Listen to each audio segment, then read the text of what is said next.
If you've ever wanted an easy way to store, upload, and share files online, Google Drive is one of the best tools to learn. In this video, I'm going to show you how to use Google Drive step by step, from uploading a file to sharing it with other people in just a few clicks. By the end, you'll know the basic workflow that makes Google Drive so useful for school, work, and personal files. If this tutorial helps, please hit the like button and subscribe for more simple tech guides. Let's jump in.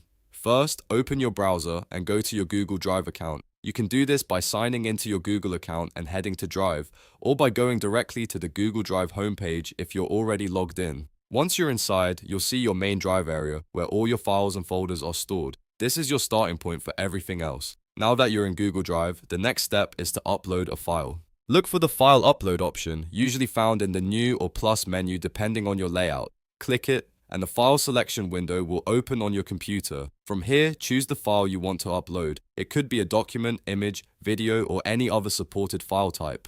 After selecting it, click Open. If you prefer, you can also simply drag and drop the file straight into Google Drive, which is often the fastest method. Once the file has uploaded, you'll see it appear inside your drive.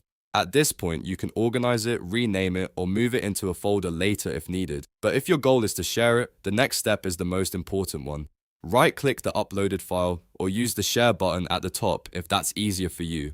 Both methods will open the sharing options. When the share window appears, you'll need to enter the recipient's email address. This is where you decide exactly who can access the file. Google Drive gives you a few permission levels, and these matter a lot. If you choose Viewer, the person can only open and read the file. If you choose Commenter, they can leave comments but not directly edit the content. If you choose Editor, they can make changes to the file itself. So before you send anything, always pick the permission that matches what you want that person to do. If you want the person to receive an email notification, make sure the Notify option is selected. That way, Google Drive will send them a message letting them know the file has been shared. This is helpful when you want to make sure they see it right away.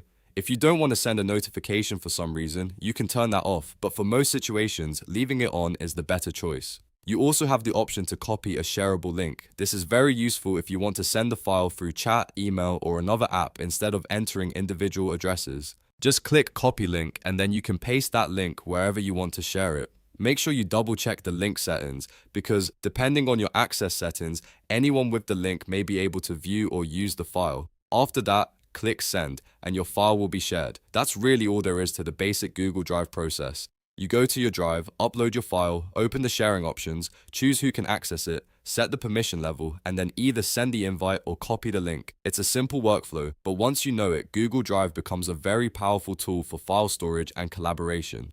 If you found this helpful, please like the video and subscribe to the channel. It really helps me keep making easy tutorials like this one. And if you want more step-by-step guides on Google Tools and other apps, make sure to check out the next video. Thanks for watching, and I'll see you in the next one.